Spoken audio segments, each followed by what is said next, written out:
Hey, it's Ken at Capital Advantage Tutoring, and it's my job to get you past the Series 7. I'm also known as a Series 7 whisperer. That's self-proclaimed. It's kind of like calling yourself the GOAT, whatever. So it's my job to get you past the Series 7. So here we go. I'm almost done with the Series 7 stuff. This should be complete pretty soon. We're now going to talk about account disclosures, account transfers, stuff like that. That's what we're going into now. Try to stay awake. So think about if you have a trade, if you're doing a trade for something or you're making a recommendation, there might be some conflicts of interest and stuff that you have to let the client know ahead of time, or at least at the time of the trade or before completion of the trade, to let them know that there's something going on. Like if it's certain risks about options or penny stocks or junk bonds, or even just conflicts of interest that maybe you have, or maybe we have some limitations of what we can do. So we have to disclose that stuff to you so you can make an actual decision, a proper decision on what you want to do. Okay, under MSRB G47, you don't have to know the freaking numbers, but they have these what they call time of trade disclosures. I have a video on it. I'll try to link it here if I can. But basically, there are supposed to be disclosures. If you're a municipal securities dealer, you're supposed to disclose all material information that you've known or you should have known, okay? That you should know about it. So I guess if you should know about it, you should know it at or prior to the time of the trade. You have to do it in verbally or writing. And here's the big thing, whether it's solicited or not. So if you do a trade where there's a conflict of interest or there's something that should be known that's material that will impact whether a client buys it or not, you have to let them know about it at or prior to the trade, at or prior, okay? At the trade or prior. Go, hey, you did it. Don't forget this. At or prior to the trade, even if it's unsolicited. And remember, it doesn't have to be solicited. If they call you up and say, hey, I want to buy, Greenwich bonds or something like that, you have to go, wait a second, there's some issues with the mayor or something like that. Any kind of material information that you know about or that's reasonably accessible that you should be able to get, you have to let them know at or prior. Even if they call you, even if it's unsolicited, if you don't say it, you can get in trouble. Now, when you do a trade, you can either act as an agent or a principal. That's kind of it. You can't do both. You can't be an agent, charge a commission, and a markup, markdown. But you have to be either an agent or act as a principal. Agent means when you act as a middleman. We've done these a million times, but agent means you're acting as a middleman. You're not you're not using inventory. Let's see if we can do it here. Okay, so if John gives you an order, you're the register rep. Remember, you're the register rep. If John gives you an order to buy 100 shares of IBM, your job as an agent, if you're an agent, is you're going to find a seller. So you're going to find Mary. She goes, oh, Mary wants to sell stock. So you'll have them meet up. They'll do the trade at $50, and then you'll charge them like $1 commission or whatever it is. That's an agent. Remember, ABC, agent, broker, commission. That's as an agent. Now, if it's a principal transaction, but let's get into this. Hold on. So now Mary may or may not be a customer of mine. She could be. If she's not a customer of mine, I just found someone else. It's much more sophisticated than this. I'm just explaining that they're matching up buyers and sellers. It's usually on an exchange, and we don't use our own money. But here's the goal. This is manna from heaven, right? Woo! Manna from heaven is we want Mary's my customer and John's my customer, and I put them together, and boom, I charge a commission on both sides. Because remember, if I just hook up John with Mary and she's not my customer, I charge a commission here. If it's an agency trade, or what they call a cross, right? An agency cross, when I have both sides, so I get commissions from both sides, which is perfect. That's like if you have a realtor and you go to buy a house and you say, I need, tell Maggie, go buy me a house, find me a house. She finds you a house to sell to, and she finds one of her customers who's selling a house, and she puts you in there. Boom. That's commissions for both sides for her. Okay, so we have agency, and then we have agency cross. Let's try a different one now. Let's do principal transaction. John gives you an order to buy 100 shares at 50. Now, the difference here is Mary's not selling it. You are. You sell your shares to John. Sell the 100 shares at 50 to John. And that's called a principal trade, where you're selling it out of your own inventory, and you're going to charge a mark up. You're going to mark it up. You're really going to sell it to them at like 50, okay? That's $50 plus a 50-cent markup. That's a principal trade. And you're taking risk because here's the thing, as opposed to a riskless principal, this kind of regular principal trade, you're taking risk as a rep because you actually own the securities, and they can go up or down based on the market. So you have risk by owning the securities. Now, a riskless principal is a little different. Still going to do the markup. So what's going to happen is I'm going to give you an order to buy the 100 shares at 50. You then go buy the shares as maybe 49.50 or whatever you can do. And then you turn right, you buy them right when you get the order. That's why you have no risk, because you're not actually taking a position until you get the order. So then you turn around and you sell it, you sell the shares, and that's going to be 49.50 plus a 50-cent markup. You're marking it up. If the customer is selling, you charge a markdown. If the customer is buying, you do a markup. Now, all of those are going to be disclosed. The agent, the agency cross, and the principal transaction will all be disclosed in the confirmation, which comes pretty much 2 days later. That's the disclosure part of this. So if you're doing agency trade, a principal trade, riskless principal, it has to be disclosed. If you do an agency trade, a principal trade, or even a riskless principal, the capacity has to be disclosed, and you have to disclose the commission and the markup. And you're going to have to tell them the difference between the two. Now, there's another thing called the net basis trade, which is very similar to this. But the difference is on the commission one and on the principal one, you have to disclose how much you're charging. On a net basis, you don't. Basically, the customer calls you up and says, buy 100, says at 50. You sell it to them at 50. You don't say anything that you bought it at 49.50. It doesn't matter. All you disclose is that you sold it at 50, and that's it. Now, that seems like there's right for abuse. So what they do is they require certain things. If it's a retail customer, you have to get written permission every time you do this, every trade. Boom. Okay. But if it's an institutional customer, again, institutions don't need the same protections that retail do. You can actually get what they call a negative consent letter when they open the account and say, hey, listen, we do net basis trades. Are you okay with that? And boom, there it is. So it seems like, why would I ever want to do this? Because why would I want to not know what they charge? Remember, they still have to follow the 5% guideline. And if they're more than 3%, like in my video I did before on the Merrill Lynch thing, it's kind of a red flag a little bit. They can't abuse it, but here's why. Okay, so when I was working at GFI, we had one customer who was Goldman Sachs, and it was one of the traders for Goldman Sachs. And part of his edict was he was not allowed to pay commissions or markups. Just, there it is. So we found a workaround. We do net basis trades. We said originally we're going to do net basis trades. So then when he buys it, he buys it at 49. We buy it. He buys it at 49. We bought it at 48.50 and sell it to him at 49. We don't say anything. We just say, hey, you bought him net $49, and there it is. So he gets to buy his shares, technically pay us a markup in a way, but not have to disclose it and break his rules. So that's why someone would do it. Why a retail would do it, I don't have this foggiest idea why they'd agree to it. But again, we can't break the rules. Doesn't mean we won't, but we can't break the rules and charge them a 12% commission. So we have agent disclose the capacity and the commission. Principal disclose the capacity and the markup markdown. A net basis, you have to let them know you're doing a net basis trade, but you need permission ahead of time, and you do not disclose your markup or markdown. Because it's not really a markup markdown, it's a profit. Okay, so let's talk about soft dollars. They're not going to go super deep, but soft dollars are a way for broker dealers to earn a little extra cash. Okay, so what they do is, like, remember, broker dealers can only actually earn commissions, markup or markdowns, and fees for transactions. So this is sort of a workaround, and not breaking the rule, and the SEC allows it as long as it's for certain things. But here's what happens.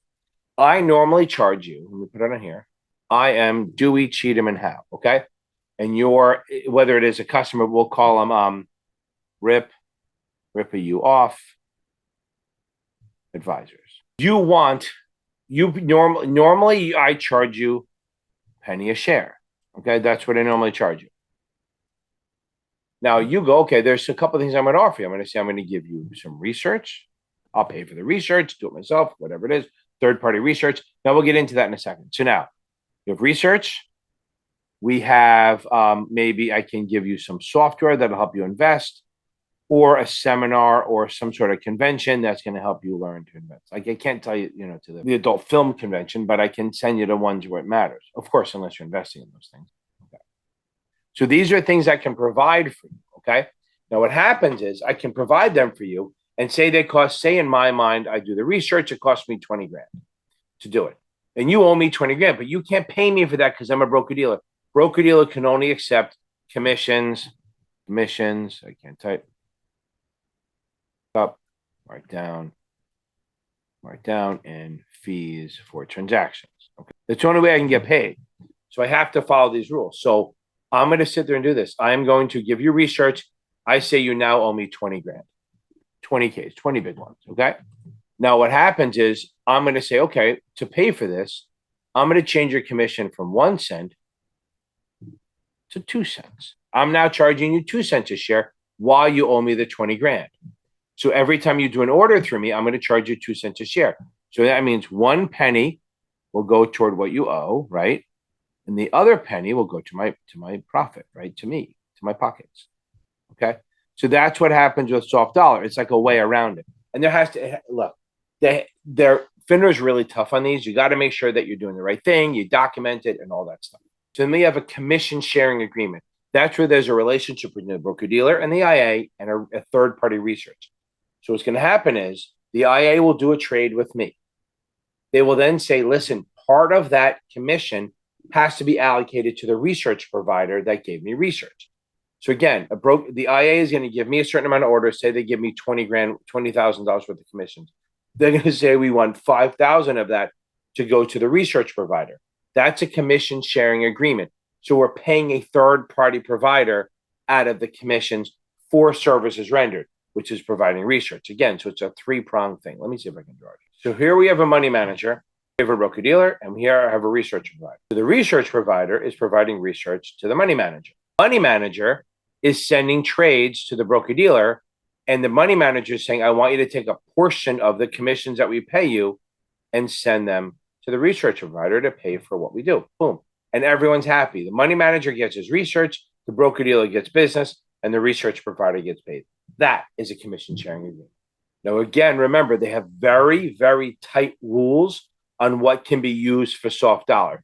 It can be for research, meeting with a research analyst, software, trading software, economic data services, and attendance fees for conference, but not the travel. So they can't pay for advertising and marketing. They can't pay for travel. They can't pay for overhead administrative compliance. They can't pay salaries or accounting or hardware or correction of trading errors. It's literally, think of this as a safe harbor. Like if you do these things, you're pretty safe that you won't be in trouble. So it's research, software, and access to a convention or talking to certain research. So it's software, research, and then tickets to conventions and stuff like that that you can use for soft dollar. Not really anything else. Here's the thing that people get caught up all the time. Account statements. Okay, so I want you to remember this. Account statements are quarterly. There's no FINRA rule for account statements that require monthly, well, for right now. So just think in general, that whole activity versus non-activity, that's a firm thing. Most firms do it. If there's no activity, firms will do quarterly. If there's activity, they do monthly. But that's not a FINRA rule. The FINRA rule is that a statement has to be sent out no less than quarterly. So at a minimum. So here are the 3 things that have to be on the statement. A description of all the security positions, all the money balances, and all activity since the last statement. That's in the statement. It's going to be purchases, sales, credits, debits, charges, dividend payments, transfers, securities, anything of any journal entries related to securities or funds, and anything that's in there that's in your account, like a bank statement, everything you do. One thing I need to add, that quarterly statement thing is for regular stock. A penny stock, which is a stock that is trading under $5 a share and not on exchange, has to be both. It's going to be non-exchange traded and under $5. Statements are monthly. There's more to it we're going to get to, but just remember, everything's quarterly statements. Firms like to do monthly. There's no rule on that other than for penny stocks. Penny stocks, if you have penny stocks in your portfolio, you must get a monthly statement. Their financial information. So the broker dealer, every year they have to give out they shoot out their balance sheet to you every year. So that's really what it is. I don't think this is going to be testable. Seriously. Basically just sending out a balance sheet every year, and we don't do the income statement. It's really just the balance sheet. So they know we're kind of like not bankrupt. Okay, now a confirms. What's a confirmation? A confirmation has to be sent. Now, like if you open an account at a broker dealer where you don't work, you have to send confirms and statements. That's kind of what your employing firm has to get. But here's what a confirm is. You do a trade no later than T+2, you will have to get a confirmation of what you did. And what's going to be on this thing? It's going to have basically what the price is and what the stock, with the thing you bought or sold, the identity, what it is, and the price. the number of shares, units, principal amount, whatever. The date of the transaction, okay? Whether they are agent for the customer, agent for another person, agent. So basically, if you're an agent, you have to tell them. Principal, if you're acting as a principal, you have to disclose that. The dollar price and yield if it's a bond. And remember, they will show the yield, like if it's a discount, they show yield to maturity.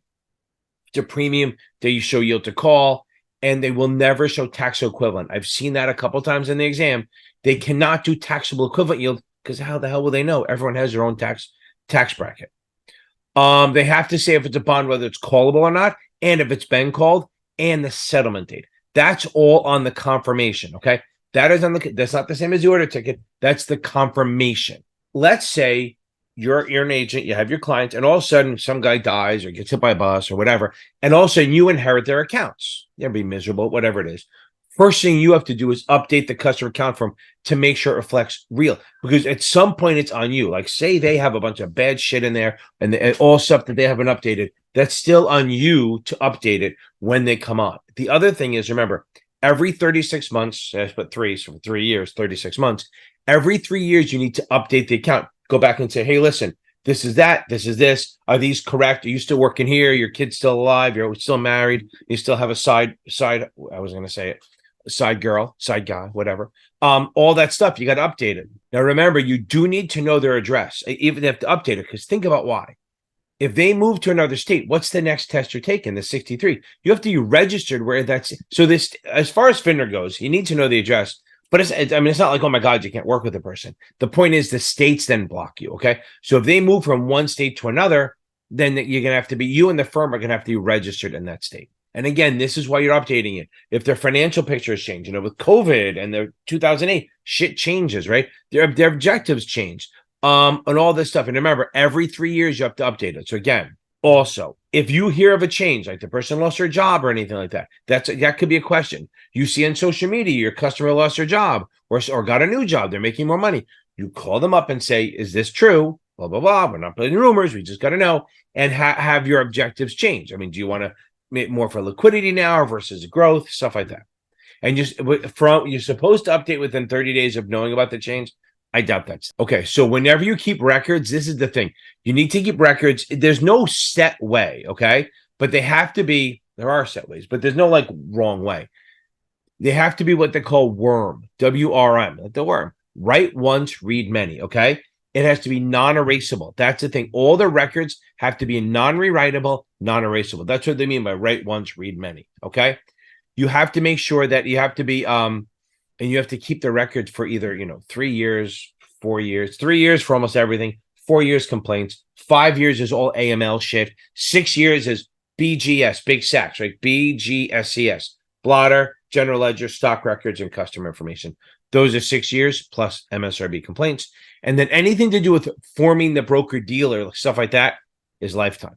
And remember something, all of the record keeping has to be in a form, like for the first 2 years has to be readily accessible, but it always has to be available for the administrator, or in this case, on the 7, the FINRA or the SEC to be able to review it on a prompt basis. Now, let's talk about ripping off the old people, okay?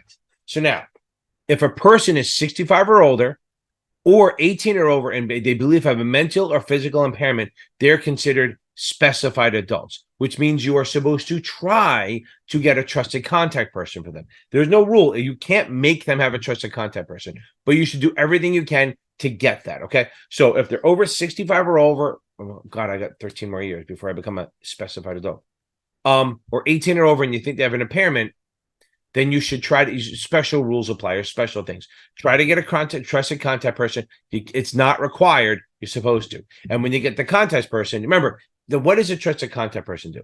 They're there to help you guide through the muck and the mire of dealing with a person who's incompetent, meaning like they can't handle stuff, or there's some issues going on, amnesia, or what's that about word for that? Dementia, shit like that, okay? Alzheimer's, all that stuff. So you have a trusted contact person. They can't do trades. They can't make decisions. They're just there to help you get through that. If they don't have power of attorney, they cannot make decisions. Remember that. If you think that somebody's being exploited or something to that effect, you can put a temporary hold on their account. Now, remember something. I've never really seen the dates for it. And if you do, you remember because I am not a date person. Okay. You can put a temporary hold on it, but you can't stop them from trading. You can stop them from withdrawing money. Okay. You can do it on the whole or certain, but the whole point is you're stopping the money from leaving the account. You can't stop them from paying bills and you can't stop them from trading, but you can stop them from withdrawing money, just pulling out cash if you think there's something wrong while you investigate it. And that's what happens. You think it's bad. You talk to your principal, you talk to the trusted contact person, try to figure out what the hell's going on. Those are red flags. Like all of a sudden, like I had one of my students worked at a bank, and every week this 92-year-old person was taking out exactly like $482.18 or whatever. That's what he knew his bills were every week, and that's what it would cost him. And then all of a sudden he started taking out 2 grand, 2 grand, 2 grand every other day, right? And it was like, wait, what's going on? She told her boss. Now her boss handled this wrong. Her boss said, close out the account. I don't want the risk. And he wrote him a check for like $1 million. That's how much was in the account. And he was going to send him on his way. She stopped them, called the firm, called the main branch. They were out there. They fired the branch manager on the spot pretty much. But the point is they're supposed to protect this. They found out that his niece was grabbing him for money, right? So his niece, I think it was his niece, was telling him she needed money for this. And he's such a nice guy. He's like, sure. And she was using it for bad stuff. They found it out. They opened the account up. They put it back in. And then they explained to him what's going on. And they set up something so that he could help her within reason. Okay. Like it had to go through like a little committee. So that they helped him out. And that's what it was. That's their job, right? If you think someone's being exploited, you put a temporary hold. Don't let any money come out. Figure it out. And then you can fix it up. But remember, you can't stop them from trading or paying their bills. Okay, let's say you hate my guts. And I'm your broker, and you're like, I'm sick of you, Ken. You're an asshole. I don't like your shit. You can move it from one account to another. So that's called an ACAT. They call it a TIF or an ACAT, account, confirm, and transfer. I think that's what ACAT stands for. Doesn't freaking matter what it stands for. But it's an account, it's automated account, automated customer account transfer service, ACAT. So an ACAT, you ACAT it in and ACAT it out. That's what we talk. You can't abuse it. There's exploitation with that. But here's what an ACAT is. We're going to leave my firm and go to JP Morgan. You go to JP Morgan, fill out all your portfolio, all your stuff. You fill it out. You hand it to the broker. They send the ACAT to my firm. My firm has 1 day to validate and then 3 days to deliver the securities. I can't stop it. Unless there's certain reasons I can. But I have 1 day to validate and 3 days to deliver the securities to your firm. Now, the only way I can dispute it is if basically I have no record of the account, there's nothing in it, the transfer stuff is incomplete, or the signature is wrong. So really, the only reason I can stop it is basically you don't have an account or you screwed up the accounts, screwed up the filling out the form. I cannot stop it because I'm going to try to convince you. I could absolutely try to get you to not move, but I have to go through with the ACAT first. We'll get a question on that. Sometimes there are non-transferable assets, like a proprietary stuff that my firm only does. So then we'll have to figure that out, whether you get the cash for it, you leave it there, whatever you want. That is one of the only times that I can say, we can't transfer it because it's not transferable. Residual credit is like after you leave your shit. Like I did this. I closed out an account and all of a sudden I had like $50 in it. And all of a sudden it went down to 32 and I didn't realize it was an interest charge. It hadn't been charged yet. Okay. For margin. So any kind of residual credits or anything else, if there's a residual credit that's owed to the person, they have to send it to the firm within 10 business days of them getting it. Okay, so that's like the disclosure stuff. It's a very short chapter, not super long. I just wanted to bug it out there. I got 1 or 2 more things to do, and then we start on the next licensing exam, and then we have a complete shit, and we're good to go. Okay, everyone, thank you for joining in. Please go check me out on every Tuesday and Thursday night. I have a fun. It's my favorite nights of the year. Tuesday and Thursday nights are when I do the live Q&A, free for everyone. You don't have to be a subscriber. It helps if you are. You don't have to be a member. It's totally free. And I've been doing it for goddamn so long. I've been doing it since COVID started. Okay. Y'all have a good night.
or act as a principal.